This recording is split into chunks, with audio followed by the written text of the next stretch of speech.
Season કે બેલોડી car લઈને ફરતો હોય કે એવું નથી હોતું. ડિટેક્ટિવ કોમન મેન પણ હોઈ શકે, રિક્ષાવાળો હોઈ શકે, વોચમેન હોઈ શકે, કોઈ સામાન્ય માણસ તમારી બાજુમાંથી પસાર થતો હોય એ પણ ડિટેક્ટિવ હોઈ શકે, તમને ખબર જ ના હોય. તમારી બાજુનો ખેલૈયો પણ ડિટેક્ટિવ હોઈ શકે. તમે કોની સાથે લાઈફમાં જોડાઓ છો, કોઈ પાર્ટનર સાથે, તમારે એની સાથે આખી જિંદગી કાઢવાની છે, તો એવી કઈ બાબત છે કે જે તમે એનાથી છૂપું રાખવા માગો છો?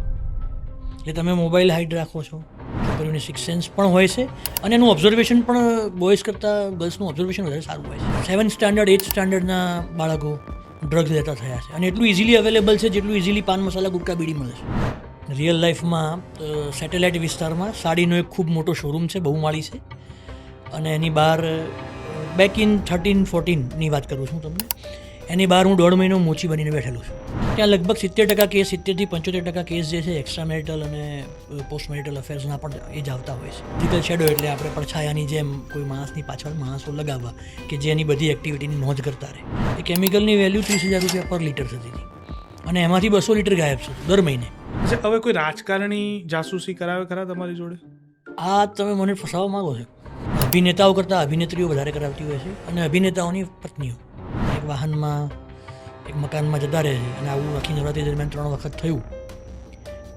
છેલ્લી વખત જ્યારે છેલ્લા નોરતે આપ્યું ત્યારે અમારો ક્લાયન્ટ અમદાવાદમાં હાજર હતો અને એણે પોતે એ મકાનનો દરવાજો નોક કરેલો. પણ જૂના મહેલમાંથી જ્યારે એમણે શિફ્ટ થઈને આ બાજુ આવ્યા પછી જૂના મહેલમાં મ્યુઝિયમ અને જૂના શસ્ત્રો અને અમુક કિંમતી વસ્તુઓ એમણે રહેવા દીધેલી. તો એમાંથી 2-4-6 વસ્તુઓ ધીમે ધીમે કંઈ ચોરી થઈ અને ત્યાં વાત એવી ફેલાવવામાં આવી કે આ કિલ્લામાં ભૂત છે, આ કિલ્લામાં ભૂત છે, આ કિલ્લામાં ભૂત છે. તમે જો પરણિત છો અથવા એંગેજ થયેલા છો અથવા કોઈના પતિ કે ફિયાન્સ છો, એનો મતલબ કે તમે જાસૂસી કરવા માટે એલિજિબલ પાત્ર છો. તમે બધાએ જેમ્સ બોન્ડ ફિલ્મ જોઈ હશે, કદાચ એ ન જોયું હોય તો જાસૂસ વિષયની બીજી ફિલ્મો તો ચોક્કસપણે જોઈ હશે. અને આ ફિલ્મો જોઈને તમને એવું લાગ્યું હશે કે આ બધું કાલ્પનિક છે, પિક્ચર પૂરતું હશે, પણ એવું નથી. રિયલ લાઈફમાં પણ જાસૂસ હોય છે અને એટલા જ એડવેન્ચરથી, એટલા જ થ્રિલ સાથે કામ કરતા હોય છે. હવે એ જ વિષયનો આજનો પોડકાસ્ટ છે. આપણા ગુજરાતમાં ડિટેક્ટિવ નવરાત્રી વખતે થોડાક વધારે સક્રિય થઈ જતા હોય છે. હવે કેમ, એના કારણો શું છે, એ બધું આજે આપણા પોડકાસ્ટમાં જાણવાના છીએ. અને સ્પેશિયલી એક ડિટેક્ટિવ કઈ રીતના કામ કરે છે, કેવા પ્રકારના કેસીસ આવે છે, એ સિવાય ડિટેક્ટિવનો માઇન્ડસેટ કેવું હોય છે, આ બધા જ વિષય વસ્તુ પર આપણે વાત કરવાના છીએ ડિટેક્ટિવ વિશાલ ત્રિવેદી જોડે, જે 25 વર્ષથી ડિટેક્ટિવ છે, આ ફિલ્ડમાં સક્રિય રીતે સંકળાયેલા છે, પોતાની ફર્મ છે અને ઘણા બધા અઢળક અલગ અલગ પ્રકારના કેસીસ એમને સોલ્વ કરેલા છે. આજનો પોડકાસ્ટ જે છે ને એ બહુ જ રોમાંચવાળો છે, બહુ જ એક્સાઇટ કરે એવો છે, ખૂબ મજા આવે એવો છે. તો એન્ડ સુધી જોડાયેલા રહેજો, કારણ કે ઘણી બધી એવી વસ્તુ શીખવા મળશે ને કે જે નોર્મલી આપણે નથી જાણતા, કારણ કે એક ડિટેક્ટિવની નજર કંઈક અલગ પ્રકારની હોય છે. તો વધારે સમય નહીં લઉં, એટલું જ કહીશ કે જો ચેનલ ઉપર નવા છો તો ચેનલને સબસ્ક્રાઇબ કરો, જેથી કરીને તમે અમારા આવા નવા વિડીયો જોઈ શકો. સાથે સાથે શેર કરો, ગમે તો કમેન્ટ કરો, લાઈક કરો અને બાકી તો મજા કરો. તો ચાલો શરૂઆત કરીએ.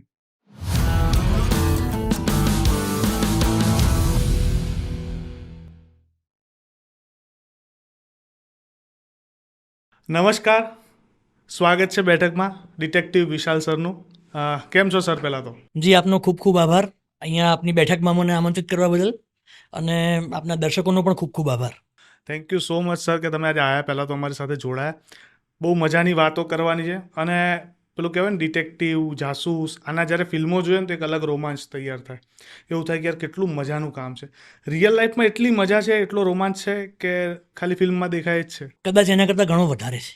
અચ્છા.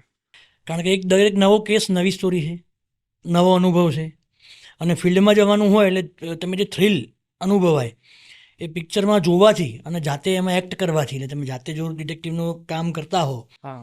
તો તમારે જાતે જે પ્રમાણે પરિસ્થિતિઓમાં મુકાવવું પડે, જે પ્રમાણે તમે શેડો કરો છો, જે પ્રમાણે તમે પુરાવાઓ શોધી લાવો છો, એનો જે રોમાંચ છે ને એવો પિક્ચરમાં તો ક્યારેય બતાવી નથી શકાતો. પિક્ચર કરતાં તો ખૂબ ઘણો, ક્યાંય ઘણો આગળ હોય.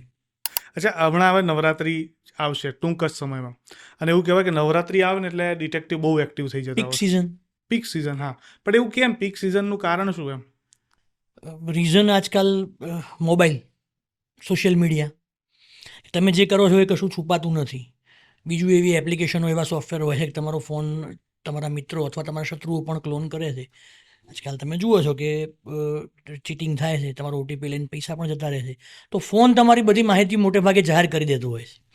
અને એમાં પણ જો તમારું વર્તન ચેન્જ થયું, તમારા પાર્ટનરને ખબર પડે છે કે અહીંયા કંઈક કપડાં મેચિંગ થયા એટલે કંઈક બીજું પણ મેચિંગ થતું જ હશે. એટલે આ જે વર્તન છે ને ગ્રુપમાં, માનો કે 15 જણનું ગ્રુપ છે તો એમાંથી કોઈ 2-3 જણા કપડાં મેચિંગ થાય ને એટલે ત્યાં પણ લોકો માર્ક કરે છે કે અહીંયા કંઈક મેચિંગ થાય છે. અચ્છા, પણ એ ટાઈમે જાસૂસનો રોલ શું હોય છે? એમ જાસૂસને હાયર કોણ કરે અને એ કામ કઈ રીતના કરે? બંને પક્ષો કરી શકે, હસબન્ડ હોય, વાઈફ હોય, ફ્રેન્ડ હોય, ગર્લફ્રેન્ડ હોય, બોયફ્રેન્ડ હોય, અથવા પેરેન્ટ્સ પણ કરતા હોય છે. નવરાત્રી દરમિયાન ટીનેજર ગર્લ્સ કે ટીનેજર બોયઝના પેરેન્ટ્સ પણ કરતા હોય છે કે એમની દીકરી કે દીકરો ગ્રુપમાં જવાનું કહી અને ક્યાંય જાય છે તો એ ખરેખર ગ્રુપમાં જ જાય છે કે કેમ, અને જતી વખતે આવતી વખતે, કારણ કે ઘણી વખત દુર્ઘટનાઓ બનતી હોય છે અને ખરાબ કિસ્સાઓ પણ બનતા હોય છે, આપણે છાપામાં વાંચતા જ હોઈએ છીએ. એટલે એવું કંઈ એની સાથે નથી થતું ને, તો એની સેફટીના પર્પઝથી પણ ડિટેક્ટિવ હાયર કરતા હોય છે. અને પ્લસ જેમ કહ્યું કે પાર્ટનર્સ એકબીજાનું લોયલ્ટી ચેક કરવા માટે કે ક્યાંય બીજે મેચિંગ નથી કરી લીધું ને, એટલે એ જોવા માટે પણ કરતા હોય. અચ્છા, પણ એવા પણ હવે તમે જેમ કીધું હસબન્ડ વાઈફ તો લગભગ નવરાત્રીમાં જોડે જ જતા હોય ને, એ અલગ જવાના ચાન્સીસ ઓછા છે. મોટાભાગના કિસ્સાઓમાં જોડે જતા હોય છે, પણ અમુક કિસ્સાઓમાં ઘણી વખત એવું બને કે ભાઈનો વર્કલોડ વધારે હોય, અથવા બેન એમ કે હું મારા ગ્રુપમાં મારી ફ્રેન્ડ સાથે જ જવાની છું, બધી ગર્લ્સ જ છીએ અમે, તો તમારી કોઈ જરૂર નથી, અથવા તો તમે બોયઝ તમારી રીતે કરો, અથવા તો ભાઈના વર્તનમાં કંઈક અજુગતું લાગે બેનને, તો પણ લોકો ડિટેક્ટિવ હાયર કરે. અને ડિટેક્ટિવ કામ કઈ રીતના કરે પછી નવરાત્રીમાં? એ તો બધું સિક્રેટ છે. તમારી પાછળ ડિટેક્ટિવ કોઈ સ્પેસિફિક કોટ ને હેટ પહેરેલો તમારી પાછળ હોય ને જાસૂસ લાંબા ડગલાવાળો કે બેલોડી ગાત લઈને ફરતો હોય કે એવું નથી હોતું. ડિટેક્ટિવ કોમન મેન પણ હોઈ શકે, રિક્ષાવાળો હોઈ શકે, વોચમેન હોઈ શકે, કોઈ સામાન્ય માણસ તમારી બાજુમાંથી પસાર થતો હોય એ પણ ડિટેક્ટિવ હોઈ શકે, તમને ખબર જ ના હોય. તમારી બાજુનો ખેલૈયો પણ ડિટેક્ટિવ હોઈ શકે. અચ્છા, એનું કામ એ છે કે તમારી એક્ટિવિટીની નોંધ લેવી અને જ્યાં જરૂર જણાય ત્યાં પુરાવા લેવા. ઓકે, તમામ પ્રકારના તમામ પુરાવા. પ્રકારના. અચ્છા, હવે ડિટેક્ટિવના રોલમાં આજે મેં વાત કરી કે નવરાત્રી સંદર્ભે આ રીતના કામ કરે, પણ ઘણી વખત ખાલી બોયફ્રેન્ડ ગર્લફ્રેન્ડ જે રિલેશનમાં જ છે, લગ્ન નથી થયા, એવા લોકો બી લોયલ્ટી ચેક માટે આવતા હોય છે? હા, કારણ કે એ લોકોનું કમિટમેન્ટ કોઈ એક પાત્ર, બંને પાત્રનું અથવા બેમાંથી કોઈ એક પાત્રનું કમિટમેન્ટ એ લેવલ સુધી હોય કે આપણે મારે એમની સાથે મેરેજમાં આગળ વધવું છે લાઈફમાં, તો એ વખતે એ ચેક ચોક્કસથી કરાવે છે. કારણ કે આખી જિંદગી પસ્તાવવું અથવા તો લડી ઝઘડીને છૂટા થવું એના કરતાં બેટર છે કે પહેલાં ચેક કરી અને સેફલી આગળ વધીએ. અચ્છા, પણ માની લો કે તમારી જોડે કોઈ કિસ્સો આવે છે, માની લો 10 કેસ આવ્યા તમારી જોડે, તો 10માંથી 10 કંઈક નીકળે જ ખરું એવું પાક્કું, કે ઘણી વાર કંઈ ના નીકળે એવું બને? ક્યારેક કદાચ એવું બને, બહુ રેર, 100માંથી એકાદ કેસમાં એવું થાય કે કંઈ ના નીકળે. બાકી મોટે ભાગે જે કેસ એનો લાવી હોય, લેડીઝ મારી ક્લાયન્ટ જ્યારે હોય ગર્લ્સ, અને એને કંઈક સિક્સ સેન્સ એને કંઈક કહ્યું હોય, ઇન્ડિકેશન આપ્યું હોય અને એણે ઇન્વેસ્ટિગેટ કરાવ્યું હોય, તો એ મોટે ભાગે કંઈકનું કંઈક નીકળે. ઓકે, એટલે અને પુરુષોમાં બી આ જ વસ્તુ થાય છે? પુરુષોમાં પણ આ જ વસ્તુ છે. ઓબ્ઝર્વેશન અને વર્તનના ચેન્જથી જે પેટર્ન હોય એની ઉપર ઓબ્ઝર્વેશન કરીને એને આગળ વધાર્યું હોય તો મોટે ભાગે કંઈક નીકળે. કોઈ એવો મજાનો કિસ્સો હોય તમે શેર કરી શકો નવરાત્રી રિલેટેડમાં, કોઈ એવો આવેલો કિસ્સો? નવરાત્રી રિલેટેડ કિસ્સામાં અમારી પાસે એવું હતું કે એક સોસાયટીનું એક ગ્રુપ હતું અને એ ગ્રુપમાંથી એક જે આગેવાન જેવા એક ભાઈ હોય એમણે એમના મિત્રનો કિસ્સો આપેલો. મિત્ર થોડોક સાહેબ પ્રકૃતિનો માણસ હોય, એટલે હું ડિટેક્ટિવ હાયર નહીં કરી શકું, મારા વતી તમે મારી મદદ કરો ને, મારી વતી મારી વાત રજૂ કરો ને, કંઈક મને એવું ડાઉટફુલ છે. જે ભાઈ વાત કરવા આવ્યા હતા મિત્ર વતી, એમની વાઈફ પેલા મિત્ર સાથેનું કંઈક એમની સાથે અફેર હતું અને એ ગ્રુપ સિવાય પકડાયું. માનો કે એમને જો ઓબ્ઝર્વેશન આપ્યું હતું જે વ્યક્તિનું, એનું તો કશું હતું જ નહીં, પણ એમના ગ્રુપમાં કોઈ બીજી વ્યક્તિનું કોઈ ચોથી વ્યક્તિ સાથે અફેર હતું અને અનાયાસે એ પકડાઈ ગયું. એટલે આવું થતું હોય કે ગોલમાલ જેવું થયું કે કોઈનું કંઈક નથી, જેનું છે એનું નથી પકડાયું, પણ કોઈ ત્રીજી વ્યક્તિનું જ પકડાઈ ગયું. પણ એવા ટાઈમે પછી એ તો ક્લાયન્ટ તમારું છે નહીં, તો એ ડેટા પછી ભેગા કરો? એ ડેટા અમારા કોઈ કામનો હોય નહીં. ઇન્ફોર્મેશન કે ઇન્ડિકેશન આપીને આપણે છૂટા થઈ જઈએ. જો એમને ઇન્વેસ્ટિગેટ કરાવવું હોય તો કરાવી શકે. અચ્છા, એવા કયા પ્રકારના ઇન્ડિકેશન છે જેથી એક પતિ એની પત્ની ઉપર શંકા કરવી જોઈએ અને પત્ની એના પતિ ઉપર, કે હા હવે કંઈક લોચો લાગે છે અને જાસૂસ હાયર કરવો જોઈએ? બે પક્ષે ઇન્ડિકેશન લગભગ સરખા હોય છે.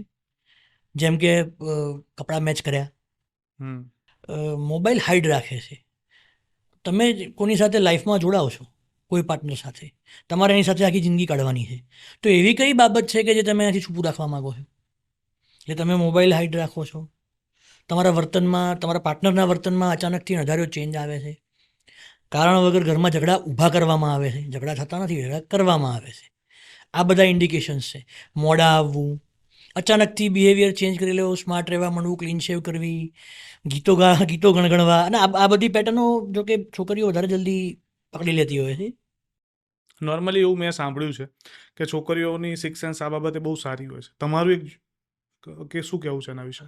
Over the years of experience મને ખ્યાલ છે કે છોકરીઓની સિક્સ સેન્સ પણ હોય છે અને એનું ઓબ્ઝર્વેશન પણ બોયઝ કરતાં ગર્લ્સનું ઓબ્ઝર્વેશન વધારે સારું હોય છે. અચ્છા, આ જાસૂસીનો ટ્રેન્ડ હાલ વધ્યો છે કે આની કોઈ હિસ્ટ્રી છે આપણી જોડે કે ભાઈ ઘણા વર્ષ? જાસૂસી તો કદાચ પુરાતન કાળ જેટલો રાજા રજવાડાઓનો યુદ્ધોનો ઇતિહાસ છે, ગણિકાઓનો ઇતિહાસ છે, એટલો જ ઇતિહાસ જાસૂસોનો છે. લગભગ સતયુગથી પણ પહેલાંથી પહેલું જાસૂસ કદાચ મોટાભાગના આપણા દર્શકોએ સાંભળ્યું હશે, કોઈ સ્ટોરી હશે, કચ્છ અને દેવ્યાની. હા, ભણવામાં આવે છે. હા, તો બૃહસ્પતિનો પુત્ર હતો કચ્છ હમ અને દૈત્ય ગુરુ શુક્રાચાર્યની પુત્રી હતી દેવ્યાની.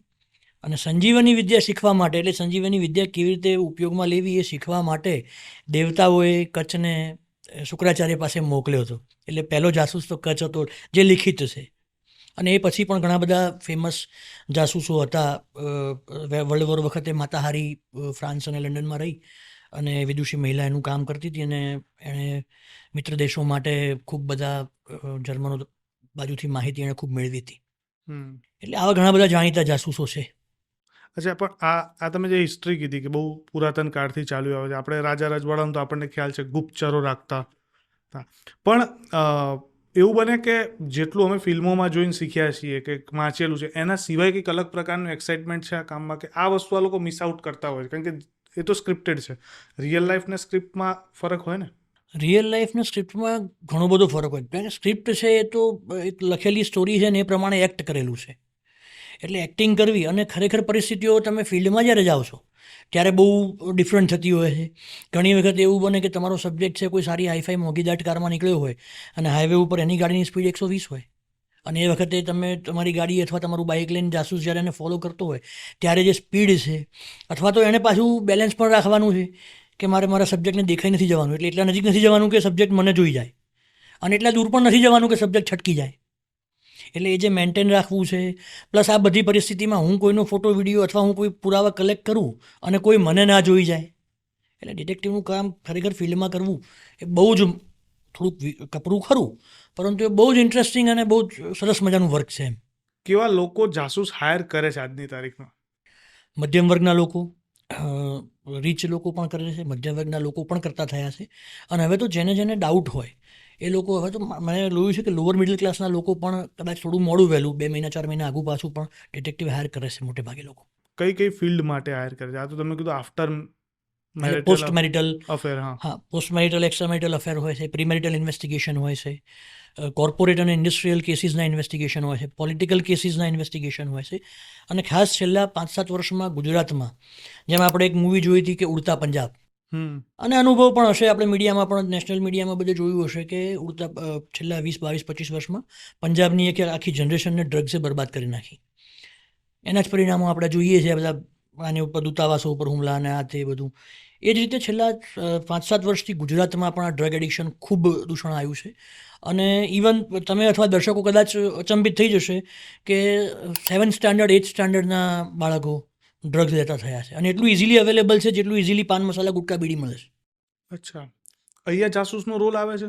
અહીંયા જાસૂસનો રોલ ચોક્કસ આવે છે. અને કોઈ એવો કિસ્સો ડ્રગ્સ રિલેટેડ જાસૂસ તરીકે? અમદાવાદ શહેરમાં જ બોપલ વિસ્તારમાં એક જાણીતી સ્કૂલમાં ભણતો એક દીકરો હતો. એના વર્તનમાં મા બાપને ખૂબ અજુગતું લાગ્યું, ખૂબ ડિપ્રેશન. એક આ વર્તન પણ નોંધવા જેવું છે, બિહેવિયર પેટર્ન જે ચેન્જ થાય કે છોકરું ખૂબ ડિપ્રેશનમાં આવી જાય, અચાનક ખૂબ ઉત્સાહિત થઈ જાય અથવા એગ્રેસિવ થઈ જાય, એકલું કલાકો સુધી એકલું પડ્યું રહે, રૂમમાંથી બહાર ના આવે, અથવા નાહવા જાય તો 2 કલાક નાહ્યા કરે, કારણ વગર ઝઘડા કરવા, કારણ વગર એગ્રેસિવ થઈ જવું અથવા ડિપ્રેશનમાં આવી જવું. આ બધા પેટર્ન છે. પેરેન્ટ્સને એવું લાગ્યું કે અમારો છોકરો, અને the boy was in 8th standard, કે કંઈક અજુગતું છે, અમને એવું લાગે છે કે કોઈ પ્રકારનો નશો કરે છે. અને અમે એની ઉપર વોચ રાખી અને સિંધુ ભવન રોડ ઉપર એક પર્ટિક્યુલર વસ્તુ એના ક્લાસના અને એના 4-5 મિત્રો સાથે અમે એક ડ્રગ્સનું એને સેવન કરતા 2 વખત કેપ્ચર કર્યું. અમે પેરેન્ટ્સને જાણ કરવાની ઉતાવળ ના કરી, એટલા માટે ન કરી કે અમે પેરેન્ટ્સને જાણ કરી દઈએ એટલે પેરેન્ટ સડનલી એમના એગ્રેશનમાં અથવા બીજા કોઈ પ્રકારનું પગલું ભરી બેસે. પણ અમારે એ જે ડ્રગ પેડલર હતો, એમને જે વ્યક્તિ આપવા આવતો હતો એના મોં સુધી પહોંચવું હતું. અમે એ પેડલરનો 6 વખત પીછો કર્યો. એ શહેરના એક એરિયામાંથી પર્ટિક્યુલર વિસ્તારમાંથી વસ્તુઓ લઈ અને બીજે છોકરાઓના રીતે પહોંચાડતો હતો. એની માહિતી અમે સરકારી એજન્સીઓને આપી. એના આધારે એજન્સીઓએ એને પકડ્યો પણ ખરો, વોચ પણ રાખી અને એસજી હાઈવે ઉપરથી બહુ મોટી માત્રામાં એના આધારે ડ્રગ્સ પકડાયું હતું. કેટલી માત્રા અંદાજે? એ ફિગર સમહાઉ 2 કરોડ આસપાસની હતી. 2 કરોડનું ડ્રગ્સ. એટલે અમે આ બધી એની માહિતી જ્યારે સરકારી એજન્સીઓને આપી દીધી એ પછી અમે પેલા પેરેન્ટ્સને માહિતી આપી કે ભાઈ તમારા દીકરાનું આવું આવું છે, આવું આવું રહેશે. ઓકે. કારણ કે જો હું પહેલાં જાણ કરી દેતો તો જે પેલો પેડલર જે પકડવાનો હતો ડ્રગ્સવાળો એ પકડાય એમ નહોતું, અથવા એ એલર્ટ થઈ જાય, છોકરાઓના ગ્રુપ તરફથી કોઈ એને કહી દે કે ભાઈ ખબર પડી ગઈ છે તો એ આવતો બંધ થઈ જાય અથવા પકડાય નહીં. ઓકે, એટલે આવા કેસીસમાં તમે સરકારને પણ મદદ કરો છો? અને એ આપણી ફરજ છે ભારતના નાગરિક તરીકે, એઝ અ બિઝનેસમેન કે એઝ અ વેપારી તરીકે તો ખરી જ, પણ ભારતના નાગરિક તરીકે પણ સમાજમાં ક્યાંય દેશના યુવાધનને કે રાષ્ટ્રને કંઈ ખોટું થઈ રહ્યું હોય તો સરકારી એજન્સીઓની મદદ કરવી આપણી ફરજ છે. આપણે પિક્ચરોમાં જોઈએ ને તો એક વસ્તુ જોવા મળે કે 4 મહિના 6 મહિના એક વેશ પલટો કરીને એક જાસૂસ એક જગ્યાએ બેસી રહે. રિયલ લાઈફમાં આવો કોઈ કિસ્સો બનેલો હોય? રિયલ લાઈફમાં સેટેલાઇટ વિસ્તારમાં સાડીનો એક ખૂબ મોટો શોરૂમ છે, બહુમાળી છે, અને એની બહાર બેક ઇન 13-14ની વાત કરું છું તમને, એની બહાર હું 1.5 મહિનો મોચી બનીને બેઠેલો છું. તમે પોતે? હું જાતે. અરે વાહ. મોચી બનીને ત્યાં બેઠેલો અને 450 એમ્પ્લોઈઝનું સ્કેનિંગ કરેલું અને એમાંથી 2 એમ્પ્લોય એમના પકડાયા હતા કે જે બીજા ગ્રુપને ડિઝાઇનો શેર કરતા હતા. અચ્છા, એટલે આ તમે કોર્પોરેટ લેવલ ઉપરની કોર્પોરેટ કેસ છે. યસ. કોર્પોરેટ કેસમાં બીજો કોઈ કિસ્સો હોય મજાનો?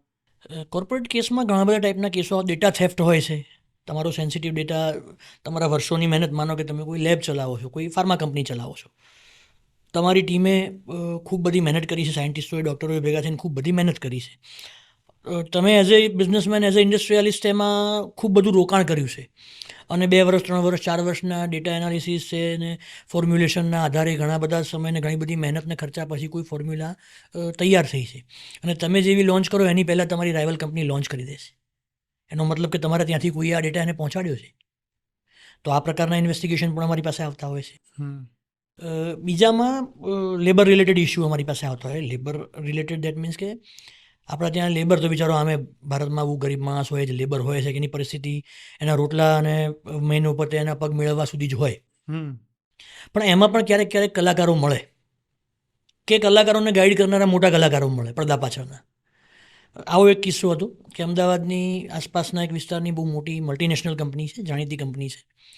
એમાંથી 42 મજૂરોએ, લેબર એટલે સ્ટાફ કર્મચારીઓ, એમાં અમુક મજૂરો, અમુક ઓફિસ કર્મચારીઓ અને એ પ્રકારના કર્મચારીઓ હતા, જેમણે 25 લાખથી 45 લાખ પર પર્સન એમની કેટેગરી પ્રમાણે VRS લઈ અને કંપનીમાંથી છૂટા થયા અને કંપનીએ પેમેન્ટ આપ્યું. પછી કંપની ઉપર એ લોકોએ કેસ કર્યો 6 મહિના પછી કે પેલું જે પેમેન્ટ તમે અમને આપેલું એ અમારાથી વપરાઈ ગયું છે અને પણ અમારી પાસે આજીવિકાનું બીજું કોઈ સાધન નથી, એટલે અમે તમને પૈસા પરત નહીં કરી શકીએ, પણ તમારે અમને નોકરીએ પુનઃસ્થાપિત કરવા આવું નોટિસ મોકલી. અને કંપની હેપતાઈ ગઈ, કારણ કે એને બહાર જ્યારે ધંધો કરતો હોય એને આવો કોઈ અનુભવ ના થયો હોય કે આવું પણ વ્યક્તિઓ કરી શકે. એટલે કંપનીને કોઈએ લીગલ એડવાઇઝરે એમને સલાહ આપી કે તમે કોઈ ડિટેક્ટિવ હાયર કરો અને આ લોકોનું કંઈ જો પ્લસ માઇનસ હોય, અને એમાંથી અમે ઇન્વેસ્ટિગેટ કરી અને 39 જણાના કામ ધંધાના પુરાવા રોજગારના, કોઈની શોપ છે, કોઈનો સ્ટુડિયો છે, કોઈની હાર્ડવેરની દુકાન છે, કરિયાણાની દુકાન છે, ચશ્માની દુકાન છે, કોઈ કારનો ધંધો કરે છે, આમ 42માંથી 39 જણાના આજીવિકાના પુરાવાઓ, ડોક્યુમેન્ટરી એવિડન્સ સાથે અમે કંપનીને સોંપ્યા, કોર્ટમાં રજૂ કર્યા અને એમાં હું પોતે પુરાવા જુબાની આપવા પણ ગયેલો અને એના બેઝ ઉપર 42માંથી 39 જણના કેસ કોર્ટે કાઢી નાખેલા, લેબર કોર્ટે, નીચલી કોર્ટે અને છેલ્લે હાઈકોર્ટમાંથી પણ એ કેસ કાઢી નાખવામાં આવેલા. ઓકે, એટલે કોર્પોરેટ લેવલ ઉપર પણ જાસૂસી થાય છે. થાય છે. અચ્છા, હવે ફરી પાછો પેલા પોસ્ટ મેરેજ અફેર ઉપર જ આવીશું, કારણ કે એ છે ને એ મુદ્દો લગભગ મેજોરિટી ઓફ ધ વધારે થતા હશે એવું હું માનીને ચાલું. સમાજના દરેક વર્ગને સ્પર્શતો મુદ્દો છે, કારણ કે મેરિડ કપલ તો ઇન્ડસ્ટ્રીયાલિસ્ટ પણ હોઈ શકે, કોર્પોરેટ્સ પણ હોઈ શકે, ઓફિશિયલ્સ પણ હોઈ શકે, સરકારી અધિકારી પણ મેરિડ તો હોઈ શકે. એટલે દરેક જણને સ્પર્શતો મુદ્દો છે અને અમારા ત્યાં લગભગ 70% કેસ, 70થી 75% કેસ જે છે એક્સ્ટ્રા મેરિટલ અને પોસ્ટ મેરિટલ અફેર્સના પણ એ જ આવતા હોય છે. અચ્છા, એનો કોઈ મજાનો કિસ્સો હોય તો? મજાના કિસ્સામાં NDA જેવી એક વસ્તુ હોય છે, એટલે હું કોઈનું નામ કે જગ્યા નહીં કહું, પણ અમારું એક NRI ક્લાયન્ટ હતું, હસબન્ડ વાઈફ બંને NRI હતા, US બેઝ હતા અને અહીંયા કંપનીએ ઓફિસ કરી. એટલે કંપનીને એવું લાગ્યું કે તમે ઇન્ડિયન છો, તમારું પરફોર્મન્સ યુએસમાં સારું છે તો ઇન્ડિયામાં પણ તમારું સારું જશે, તમે ત્યાં કંપની રન કરો, ઇન્ડિયા જાઓ અને કંપની ચલાવો. અહીં પહોંચ્યા પછી ભાઈને એવું લાગ્યું કે મેડમના કંઈક ફિશી છે, કંઈક બદલાયેલું છે વર્તન એમનું. એટલે એમણે એમની રીતે ઓનલાઈન કોઈ સોફ્ટવેર ઇન્સ્ટોલ કર્યું હશે ફોનમાં, તો ચેટિંગ મળ્યા. એવું લાગ્યું કે ચેટિંગ મળ્યા તો કોઈને રૂબરૂ મળતા હશે. એના માટે ફિઝિકલ શેડો કરાયું. પીછો ફિઝિકલ શેડો એટલે આપણે પડછાયાની જેમ કોઈ માણસની પાછળ માણસો લગાવવા કે જે એની બધી એક્ટિવિટીની નોંધ કરતા રહે. તો 1 મહિનો શેડો કર્યા પછી અંદાજે 5 વખત એ લેડી કોઈને મળતા હતા, જેમાં પબ્લિક પ્લેસ પણ હતા અને પ્રાઇવેટ જગ્યાઓ, ખાનગી જગ્યાઓ પણ હતી.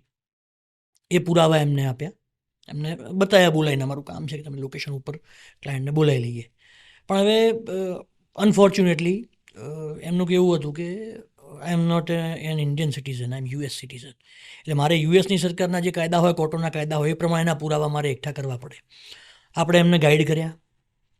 એમણે પ્રોપર્ટી જે જતા હતા ત્યાંની ચાવી અરેન્જ કરી. એ પ્રોપર્ટીમાં કેમેરા કેવી રીતે ઇન્સ્ટોલ કરવા એ બધું એમને આપણે સમજાવ્યું કે તમે આ રીતે કરી શકો છો. અને ક્લાયન્ટે પોતે મહેનત કરી અને કેમેરા ફિટ કર્યા.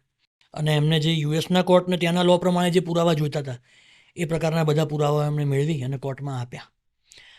આમાં એમનો બેનિફિટ એ હતો કે એમનો યુએસના બહુ લગભગ સૌથી મોટા ટાઉનમાં સૌથી પોશ એરિયામાં એમનો અપાર્ટમેન્ટ હતો. અચ્છા. હા. અને એ 70 કરોડની એમની INR પ્રમાણે વેલ્યુ થતી હતી. અને અહીંયા માત્ર 40 લાખમાં એમનું સેટલમેન્ટ થયું. એટલે બહુ મોટો ફાયદો, બહુ મોટો ફાયદો થયો એમનો. પ્લસ બાળકો એમની પાસે કદાચ કસ્ટડી રહી હશે યુએસના લો પ્રમાણે જે થયું હોય, પણ મૂળ એમનો બેનિફિટ ફાઇનાન્શિયલ અને સોશિયલ પણ થયો. આ સિવાય બીજો કોઈ પોસ્ટ મેરિટલનો કિસ્સો હોય? પોસ્ટ મેરિટલના કિસ્સાઓની તો એટલી બધી, જેને કોઈ લિમિટ જ નથી, એટલા બધા કિસ્સાઓ છે મારી પાસે. બહુ ક્રીપી અને બહુ આમ એકાદો કોઈ મજાનો કિસ્સો હોય કે જે તમને આમ થોડુંક નવાઈ લાગ્યું એક એઝ અ ડિટેક્ટિવ, કે આવું નોર્મલ કરતાં અલગ જ આવ્યું? ઘણા બધા સમયથી, એટલે 6-1 મહિના કેસ એક ચાલેલો છે કે એક મોટું મીડિયા હાઉસ અને એના ખૂબ ઊંચી પોસ્ટ ઉપર બેસેલા એક સત્તાધીશ, જેને કહી શકાય કે મીડિયા હાઉસમાં પણ જે ટોપમોસ્ટ લેવલમાં જે હોય એવા સત્તાધીશ, અને એમના મીડિયા હાઉસમાં કામ કરતી એક ખૂબ જાણીતી એન્કર, એમની સાથે સાહેબનો એકતરફી ક્રશ હતો. એકતરફી ક્રશ હતો. આ અફેર નહીં, પણ સ્યુડો ટાઈપની ગેમ હતી. સાહેબે 6 મહિના પેલા બેન ઉપર ઓબ્ઝર્વેશન રખાયું. અચ્છા, એ બેન પણ પાછા કોઈ બીજા મીડિયા હાઉસના કોઈ એમના જ લેવલના એન્કર સાથે કંઈક એમનો પ્લસ માઇનસ, દરેકના જમાનામાં પોતપોતાના ડિઝાયરને ડિમાન્ડ હોય છે, એટલે એ પ્રમાણે કંઈક એમનું હશે. અને સાહેબને આપણે 1 to 1 રૂબરૂ બોલાવી અને લોકેશન પર એમને જણાવ્યું કે અત્યારે આ જગ્યાએ આ 5 સ્ટાર હોટલ છે, ત્યાં બંને જણા હાજર છે. આ મુંબઈનો કેસ છે. આ બંને જણા ત્યાં હાજર છે. એટલે એની ઉપર સાહેબે જેને કે ડિસિપ્લિનરી એક્શન લીધા કે ભાઈ તમે અમારી એજન્સીમાં, અમારી એમાં રહી, મીડિયા હાઉસમાં રહી, તમે બીજા મીડિયા હાઉસના લોકોનો પર્સનલ અંગત જગ્યાઓ કેવી રીતે મળી શકો, તમે અમારી માહિતી શેર કરો છો, તમે આમ તેમ. એટલે મૂળ પેલા લેડીને દબાવવા માટે આઈ થિંક આ ટ્રેપ હોઈ શકે. પણ આ ખાસું 6-1 મહિના ચાલેલું. પણ આવા કેસીસ આવે તો એથિકલી તમને લાગે ને કે ખોટું છે, ના લેવું જોઈએ? એથિકલી ખોટું એના માટે હોઈ શકે જેણે કંઈ ક્રિએટ કરવું છે. અચ્છા. હા, તમે ક્રિએટ કરી? મારે ક્રિએટ નથી કરવું. પણ એવા જાસૂસો છે ખરા અત્યારે કે જે ક્રિએટ કરીને આપે છે? હોઈ શકે છે, હોઈ શકે છે. કે પૈસો, ઇઝી મની, આજકાલ લોકોને બધે શોર્ટકટ જોઈએ છે. શોર્ટકટથી પૈસા કમાવા છે. મારા હિસાબે પૈસા કમાવાનો કોઈ શોર્ટકટ હોતો નથી. બધા જ શોર્ટકટ જેલમાં ખુલે. અચ્છા, હવે આ પીજીમાં અત્યારે બાળકોનું રહેવાનું ચલણ વધ્યું છે. છોકરાઓ, છોકરીઓ ગામડાઓમાંથી આવે, સ્ટડી માટે, જોબ માટે બીજા શહેરોમાં જતા હોય. યસ, એ પીજીમાં રહેતા હોય છે. ઘણીવાર એવું બને કે જે પીજીમાં બાળકો જેના રહે છે એના પેરેન્ટ્સ તમારી જોડે કહે કે ભાઈ તમે બાળકોનું... ચોક્કસથી. હમણાં નજીકના ભૂતકાળમાં જે કેસ આજ વર્ષમાં 2024માં જ કરેલો છે. થલતેજ વિસ્તારના એક જાણીતા પીજીનું એડ્રેસ હતું અને બેંગ્લોરથી મારી પાસે ઇન્વેસ્ટિગેશન આવેલું કે અમારી ડોટર અહીંયા રહેશે અને એની બહેનપણીઓ સાથે રહે છે. અમને એ પાક્કો ખ્યાલ છે. અમે વિડીયોગ્રાફી, એને વિડીયો કોલ ને એ બધું અમને કરતી હોય છે, એટલે અમને ખબર છે કે એની ફ્રેન્ડ સાથે રહે છે. પણ અમારે એ જોવું છે કે એનું કોઈની સાથે, કારણ કે અમે સોશિયલી એના માટે છોકરો જોઈ રહ્યા છીએ, તો એનું કોઈ અફેર છે કે કેમ, અમે એને પૂછ્યું પણ એ એવોઇડ કરી રહી છે છેલ્લા 1.5-2 વર્ષથી. એટલે પેરેન્ટ્સ તરીકે સ્વાભાવિક છે કે તમારા પેરેન્ટ્સને ડાઉટ પડે કે આ 2 વર્ષથી એવોઇડ કેમ કરે છે. લગ્નની ના કદાચ કંઈ એનું હોઈ શકે. તો એ જોવા માટે એના પેરેન્ટ્સે રાખ્યું હતું કે દિવસ દરમિયાન એનું કોઈ અફેર છે કે કેમ. અને શોકિંગલી તમે પેરેન્ટ્સને એવી માહિતી હતી કે જે પીજીમાં રહે છે એના બદલે એ બેન કોઈ અપાર્ટમેન્ટમાં એમના કોઈ બોયફ્રેન્ડની સાથે જ રહેતા હતા, જેનું અમે સ્ટિંગ ઓપરેશન કરી અને એમના પેરેન્ટ્સને પહોંચાડેલું. એટલે પણ તો ભાઈ વિડીયો કોલ કઈ રીતના કરતા હતા? ક્લાસમાં કે ઓફિસમાં સ્કૂલમાં ઘણા બધા ફ્રેન્ડ્સ રહેતી હોય, ફ્રેન્ડ્સ હોય તો ફ્રેન્ડ્સ કોઈ પીજીમાં જેન્યુઇન રહેતી હોય તો એના રૂમ ઉપર જઈને વિડીયો કોલ કરી શકાય. હા, એટલે આ મોબાઈલ જે છે ને આ બહુ તમને જેટલું ઇઝી છે કે આ જેટલી સારી વસ્તુ છે એટલી જ ખરાબ વસ્તુ પણ છે. અચ્છા, તમે ટેકનોલોજીનો કેટલો ઉપયોગ કરે એક ડિટેક્ટિવ? ઘણો બધો. પિક્ચરોમાં બતાવે એ રીતના છે? ચલો બતાવે એ રીતનો હેકરો કરતા હોય એ રીતનો નહીં, લોકોને હાનિ પહોંચાડવા નહીં, પણ અમુક પ્રકારના કેમેરા છે, સ્પાય ગેજેટ્સ છે, અમુક ડિવાઇસીસ છે, ઓડિયો ડિવાઇસીસ છે, અથવા તો ટ્રેકર્સ છે, આ બધાનો ઉપયોગ અમે કરતા હોઈએ છીએ. ઓકે. સૌથી વધારે લાંબો ચાલેલો કોઈ કેસ? એ જે મેં કહ્યું એક્સ્ટ્રા મેરિટલ વાળો જે હતો એ 6 મહિના. 6 મહિના. ઇન્ડસ્ટ્રીયલ કેસ અમારો ખૂબ લાંબો ચાલ્યો હતો. દક્ષિણ ગુજરાતમાં જીઆઈડીસીમાં ખૂબ મોટી કંપની છે અને ઇમ્પોર્ટ બહારથી મટીરિયલ, કલર કેમિકલ મટીરિયલ મંગાવતી હોય અને દર મહિને એમાં 3 ટન 4 ટન મટીરિયલ આવતું એમનાથી, અને એ મટીરિયલમાંથી 150-200 કિલો મટીરિયલ ચોરાઈ જતું. આપણને એવું લાગે કે 4 ટનમાંથી 200 કિલો એટલે 2-5% ઘટ હોઈ શકે અથવા નોમિનલ કંઈ ઢોળાઈ ગયું આ તે, પણ એ ઢોળી શકાય કે એવું ઉડી જાય કે એવું કોઈ મટીરિયલ કેમિકલ નહોતું. એ કેમિકલની વેલ્યુ 30,000 રૂપિયા પર લીટર થતી હતી અને એમાંથી 200 લીટર ગાયબ થતું દર મહિને. એટલે આવું કંપનીને 7-8 મહિના ચાલ્યું. પછી કંપનીને એવો ડાઉટ પડ્યો કે આમાંથી અમારા જ સ્ટાફમાંથી કે અમારી જે ગોડાઉનમાંથી લેબરમાંથી કોઈનું ને કોઈનું ઇન્વોલ્વમેન્ટ હોઈ શકે તો જ આવું થાય. એટલે અમે કંપનીએ અમારો સંપર્ક કર્યો, અમે ત્યાં માણસો ગોડાઉનમાં મૂક્યા, એઝ અ લેબર ઓફિસ સ્ટાફમાં મૂક્યા અને બહારથી પણ સર્વેલન્સ કરાવડાયું, જતી આવતી ટ્રકો, જ્યાં જ્યાં એના વજન વેઇટ થતા હતા ત્યાં, જ્યાં માલ ડિલિવર થતો હતો ત્યાં, અને લગભગ 1-1.25 વર્ષે અમે એમાંથી 4 માણસોને આઈડેન્ટિફાઈ કર્યા કે એક કંપનીના ટોપ લેવલમાં હતો, એક વ્યક્તિ ઓફિસ સ્ટાફ હતી અને 2 લેબર હતા, લેબર કોન્ટ્રાક્ટર હતા. એ લોકો માલ ચોરતા હતા. એમની સાથે બેસી અમારા માણસો એમની સાથે એવો ગરોબો કેળવ્યો, એટલી મિત્રતા કરી કે એમની સાથે બેસીને પાર્ટીઓ કરી અને એમની પાસેથી વાતો કઢાવડાવી બધી, અને કોને વેચે છે, ક્યાં મટીરિયલ, આ મટીરિયલ, કારણ કે આ મટીરિયલ એવું હતું કે બહુ નોમિનલ, બહુ માનો કે જે બહુ જૂજ વ્યક્તિઓના જ કામમાં આવે, કારણ કે જે પ્રોસેસ થતું હોય કરવાની કેપેબિલિટીઝ બહુ બધી કંપનીઓ પાસે નથી. એટલે કોને વેચે છે, કોણ એમની પાસેથી પેમેન્ટ કરે છે, કેવી રીતે પેમેન્ટ લે છે, આ બધી જ માહિતી અમે કંપનીને આપી હતી. એ લગભગ 1.5 વર્ષ જેવો કેસ ચાલ્યો હતો. અચ્છા, હવે કોઈ રાજકારણી જાસૂસી કરાવે ખરા તમારી જોડે? આ તમે મને ફસાવવા માંગો છો? ના, મારે એવો કોઈ ઈરાદો નથી. ટ્રીક છે એકચ્યુઅલી.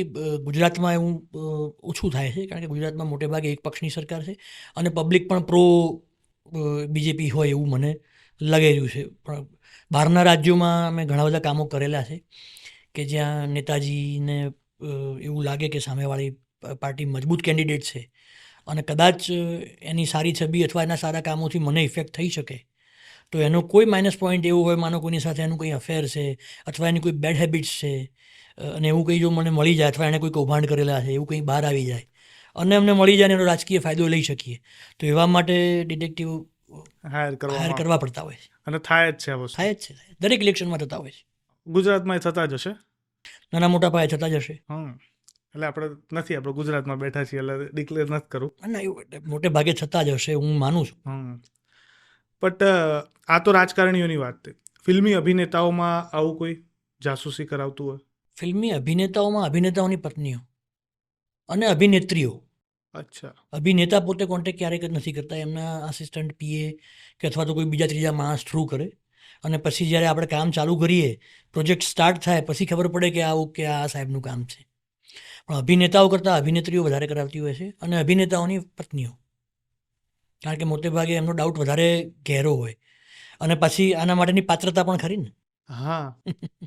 અચ્છા, કોઈ વાર એવું બને કે તમારી જોડે જ્યારે કેસ આવે તો તમને જોઈને લાગે કે અચ્છા આ પાત્ર બહુ સંસ્કારી છે, આમાં ન હોય એક નજરે જોતા કે જે તમે થોડી ઘણી ડિટેલ મળી હોય એના ઉપર તમને લાગે તો પાત્ર બહુ સંસ્કારી છે, સવારમાં મંદિર જાય છે, ધાર્મિક છે, એના કામથી કામ રાખે છે, એવું કોઈ પાત્ર હોય, પણ પછી જેમ જેમ કેસમાં તમે અંદર ઉતરો એમ બીજા રહસ્યો ખુલે, આવો કોઈ કેસ બન્યો છે? નવરાત્રી દરમિયાન અમે પ્રીમેરિટલ ઇન્વેસ્ટિગેશન કર્યું હતું 2023માં. હા. એટલે લેટેસ્ટ કહી શકાય છે ને કે છેલ્લી નવરાત્રી, હવે નવરાત્રી આવશે એટલે એ વખતે એવું એક પ્રીમેરિટલ ઇન્વેસ્ટિગેશન હતું કે છોકરો જે છે, મારો ક્લાયન્ટ જે છે એ બેંગ્લુરુમાં જોબ કરતો હતો અને એ સગાઈ થઈ ગયેલી સમાજની દીકરી, એમના સમાજની દીકરી સાથે. અને છોકરી ખૂબ જોઈ શકાય કે બિલકુલ સોબર અને ડિસન્ટ પ્રકારની દીકરી છે. 2-3 દિવસ અમે રૂટીનમાં જ્યારે સ્ટાર્ટ કર્યું ત્યારે અમને એવું લાગ્યું કે આ બધું કંઈ છે નહીં, બધું નોર્મલ છે. અચાનક 5મા નોરતેથી એનો ટ્વિસ્ટ સ્ટોરીમાં આવે છે કે એક લબરમૂછો યુવાન પેલું કપડાં મેચ કરેલા હોય છે, એની સાથે ગરબા કરે છે. ગરબા કરવાના વિડીયો છે, ત્યાં સુધી ગરબાની પેટર્ન છે, એ બધું નોર્મલ અમને લાગ્યું. પણ 1:30 વાગ્યા પછી એમની એક્ટિવિટી જે છે એ બદલાઈ જાય. ગ્રુપ આખું ત્યાં ગરબા કરતું રહે અને આ લોકો બીજા કોઈ સ્થળે નીકળી અને એક વાહનમાં, એક મકાનમાં જતા રહે છે. અને આવું આખી નવરાત્રી દરમિયાન 3 વખત થયું. છેલ્લી વખત જ્યારે છેલ્લા નોરતે આપ્યું ત્યારે અમારો ક્લાયન્ટ અમદાવાદમાં હાજર હતો અને એણે પોતે એ મકાનનો દરવાજો નોક કરેલો. એટલે અમે પણ ક્યારેક થાપ ખાઈ જતા હોઈએ. પણ આવું બનતું હોય છે. બનતું હોય. અચ્છા, હવે કોઈ ધર્મગુરુનું જાસૂસી કરવાનો કેસ મળ્યો હોય એવું બન્યું છે ખરું? અને કોઈ ધર્મગુરુની કરી હોય? એક જાણીતો પંથ છે કે જેનું કહેવાય કે આખું નગર એમનું છે અને ખૂબ સોબર, આમ તો એમના ત્યાગ, સમર્પણ અને તપ માટે ખૂબ જાણીતો પંથ છે. પણ એક વ્યક્તિ, એટલે એમના સંપ્રદાયના જ એક વ્યક્તિએ એવું કહ્યું હતું કે ભાઈ અમને આ જે સાધુ છે એમની પ્રવૃત્તિ ઉપર અમને થોડો ડાઉટ છે, કારણ કે ફાઇનાન્સમાં કંઈક પ્લસ માઇનસ થયેલું. અને સંત તરીકે ફાઇનાન્સમાં પ્લસ માઇનસ એટલે અમને થોડુંક મને અજુગતું લાગ્યું. એમની પાછળ આપણે વોચ ગોઠવી તો દર મહિને એક વખતે પર્ટિક્યુલર ગામમાં એક વ્યક્તિને ત્યાં જતા અને લેડી સાથે એમનું કંઈક કનેક્શન નીકળેલું. પછી એમાં હું વધારે કંઈ કહેવા નથી માગતો, કારણ કે આમાં કોઈ સંપ્રદાયની છબી ખરડાય અથવા કોઈ ધર્મની પેલાને હાનિ પહોંચે ના, પણ કોઈ એક વ્યક્તિ માટે થઈને આપણે સંપ્રદાયને જવાબદાર ન ન કરી ગણીએ. શકીએ. પણ આવો કિસ્સો મોટે બી છે. ભાગે મળતું હોય છે, મોટે ભાગે મળતું હોય છે. કારણ કે દરેક સંત છે કે ધાર્મિક વ્યક્તિ છે કે કોઈ ઊંચા સ્થાને બેઠેલો માણસ છે, એ પણ છેલ્લે તો માણસ જ છે. એટલે એનામાં ક્યાંક ને ક્યાંક કંઈક ને કંઈક એવું સંપૂર્ણ કોઈ વ્યક્તિ છે જ નહીં. અચ્છા, પણ કોઈ ભૂતિયા કિસ્સો મળ્યો છે કે એઝ અ જાસૂસ તરીકે તમને કીધું કે આ બંગલામાં અમને ડાઉટ છે કંઈક છે અને તમે એની જાસૂસી કરીને આપો, કે એ ટાઈપનું કંઈક કે જેમાં ભૂતનું કનેક્શન અને જાસૂસી બંને લાગતું હોય એવું? એટલે એમાં એક રાજસ્થાનનો એક રાજપરિવારનો કિસ્સો હતો. હવે રાજપરિવારથી આપણે વાત કરીએ એટલે આમની લેગેસી છે હજારો વર્ષોથી.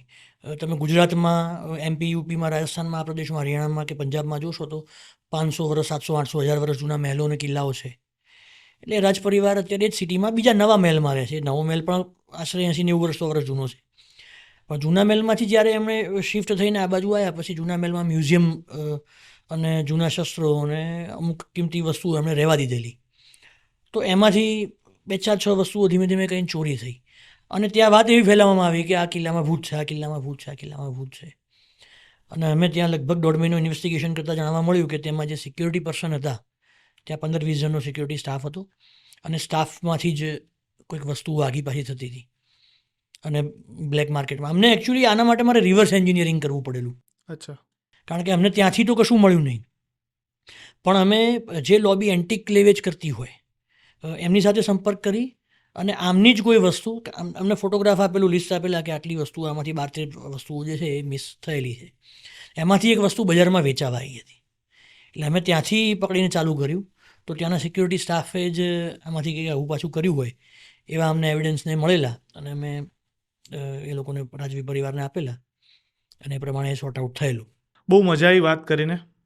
ઘણી બધી એવી વસ્તુ જાણવા મળી કે જે મને ખબર જ નહોતી અને ખરેખરમાં એટલું થ્રિલ છે જે રીતના તમે વર્ણવ્યું.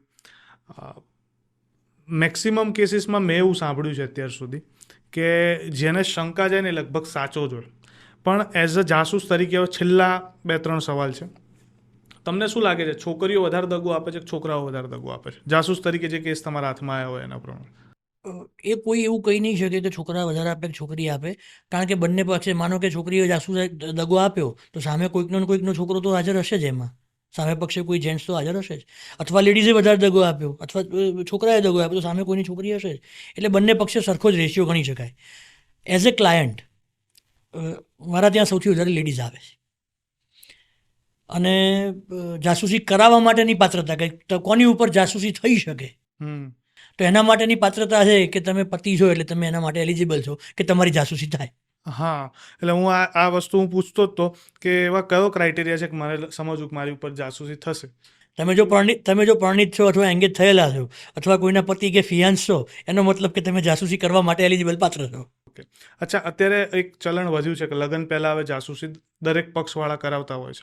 આના કેસીસ વધ્યા છે છેલ્લા વર્ષોમાં? હા, છેલ્લા 7-8 વર્ષથી આનો રેશિયો થોડો વધ્યો છે કે લોકો દુઃખી થવાના બદલે પહેલાંથી જાણી લેવાનું પસંદ કરે છે. કારણ કે 2 ફેમિલી મળે તો જનરલી આપણે પણ એમને કોઈ સોશિયલ પ્રસંગમાં પણ મળો તો 2 ફેમિલી અથવા 2 વ્યક્તિઓમાં હોય તો સારી સારી મીઠી મીઠી વાતો કરે અને પોતાની ડાર્ક સાઈડ જે હોય હાઈડ કરી લે. તો એના માટે પાછળથી દુઃખી થવું, પસ્તાવું, એના કરતાં જો બ્લેક એન્ડ વ્હાઇટ તમારા પહેલેથી જ ખબર હોય તો એ જાણીને જ આગળ વધવું તો વધારે સારું. અચ્છા, હવે થોડુંક તમારું ઇનર સિક્રેટ પૂછી લઈએ. હવે છેલ્લે તમારા ગુપ્તચર કોણ હોય? મારો ગુપ્તચર કોઈ પણ હોઈ શકે, છોકરો હોઈ શકે, છોકરી હોઈ શકે. મારે ત્યાં 9 છોકરીઓ છે અને છોકરાઓ કરતાં વધારે એફિશિયન્ટલી કામ કરે છે. છોકરીઓ? યસ, એટલે છોકરીઓ બાય ડિફોલ્ટ સારી જાસૂસ છે એમ? બાય ડિફોલ્ટ સારી જાસૂસ છે કારણ કે એને ડાઉટ વધારે થાય ને. બાય ડિફોલ્ટ સારી જાસૂસ છે કારણ કે સિક્સ સેન્સ છે, પ્લસ એની પાસે અમુક પ્લસ પોઈન્ટ છે. તમારી પ્રાઇવેટ પ્રોપર્ટીમાં કોઈ છોકરો આવશે અંદર તો તમે એને તરત પકડશો, ભાઈ કોણ છે, ક્યાં છે, અને છોકરી બિલકુલ નિર્દોષ થઈને 2 પ્રશ્ન પૂછીને જતી રહેશે, તમને ખબર નહીં પડે. છોકરીઓ પાસે આ પ્લસ પોઈન્ટ છે કે કોઈ પણ પ્રિમાઇસીસમાં જઈ અને ઇઝીલી બિલકુલ નિર્દોષ બનીને તમારા 4-5 પ્રશ્નો પૂછીને તમને જતી રહે, તમે પ્રેમથી એને જવાબ આપી દેશો અને એની ઉપર શંકાય નહીં જાય. એટલે છોકરીઓ વધારે સારી જાસૂસ. તમારો કોબલર હોઈ શકે, મોચી હોઈ શકે, હું મોચી બનેલો છું, ડ્રાઈવર હોઈ શકે, લિફ્ટમેન હોઈ શકે, વોચમેન હોઈ શકે, રિક્ષાવાળો હોઈ શકે, તમારી બાજુમાં જતો એક્ટિવાવાળો હોઈ શકે, કોઈ એજેડ કાકા પણ હોઈ શકે. ડિટેક્ટિવ સ્પેશિયલ ના હોય, કોઈ કહે કે ડિટેક્ટિવ સ્પેશિયલ વ્યક્તિ છે તો સૂટ કોટ હેટ પહેરીને ફરે તો બધાને ખબર પડે કે આ ડિટેક્ટિવ છે. એટલે એણે પબ્લિકમાં ભળી જવાનું છે. પબ્લિકનો પાર્ટ કશું સ્પેશિયલ નહીં, એનું કામ એટલું બધું સ્પેશિયલ હોય કે ઘણા બધાના રિઝલ્ટ ગણિતો બગડી જાય. અચ્છા, ડિટેક્ટિવ બનવાનો ક્રાઇટેરિયા શું? મારે ડિટેક્ટિવ બનવું હોય તો મારે શું ક્વોલિફિકેશન જોઈએ? એજ્યુકેશનલ ક્વોલિફિકેશન જનરલી જે આપણું થતું હોય છે નોર્મલ, આપણે 12 પાસ માગીએ એટલું માગીએ, પણ તમારો રસ પહેલેથી હોવો જોઈએ આ ફિલ્ડમાં. અને એની ફિઝિકલ ટ્રેનિંગ હોય છે. Physical training in the sense કે તમે ડિવાઇસીસ વાપરો છો તો ડિવાઇસીસ કેવી રીતે વાપરવા કે સામેવાળાના તમારા સબ્જેક્ટના તમે ધ્યાનમાં ના આવો. બીજું કે માનો કે દિવસમાં 2 માણસ જ હોઈ શકે, હું દિવસમાં 15 જાસૂસ એક વ્યક્તિની પાછળ મૂકી ન શકાય કારણ કે ખર્ચાની દ્રષ્ટિએ કોઈને પરવડે નહીં. તો આખો દિવસ જો તમને સવારથી લઈને બપોર સુધી ને બપોરથી લઈને રાત સુધી કોઈ માણસ ફોલો કરે છે 5-6 કલાક 7 કલાક અને તે છતાં તમે એને જોઈ ના શકો તો એ કેવી રીતે ડિસ્ટન્સ જાળવવું એની ટ્રેનિંગ હોય. ડિવાઇસ કેવી રીતે વાપરવું એની ટ્રેનિંગ હોય. ઓકે, બહુ મજા આવી વાત કરીને. ઘણું બધું નવું જાણવા મળ્યું અને હજી અમુક કેસીસ ને કિસ્સાઓ જે એક એપિસોડમાં આપણાથી કવર થયા નથી એના માટે આપણે ફરી ક્યારેક એક બીજો એપિસોડ કરીશું અને આશા છે કે તમે એ વખતે પણ આવશો અને આ રીતના જ ખુલ્લા દિલથી વાત કરશો. ચોક્કસ કરીશું અને તમારા પોડકાસ્ટમાં આવીને મને પણ ખૂબ આનંદ થયો. Thank you so much. તો તમે આખો પોડકાસ્ટ જોયો, હોપફુલી તમને મજા આવી હશે, કંઈક નવું જાણવા મળ્યું હશે. હવે જે નેક્સ્ટ પોડકાસ્ટ આવે છે ને એ દાઉશ્રી દીપક આનંદજી સાથે છે. એમની સાથે પૂર્વમાં આપણે 2 પોડકાસ્ટ કરેલા છે. એ પોડકાસ્ટ નેક્સ્ટ રિલીઝ થશે, પણ આ પોડકાસ્ટ કંઈક અલગ પ્રકારનો છે. અલગ એટલે છે કારણ કે પ્રભુ શ્રી રામ જે મારા ઈષ્ટ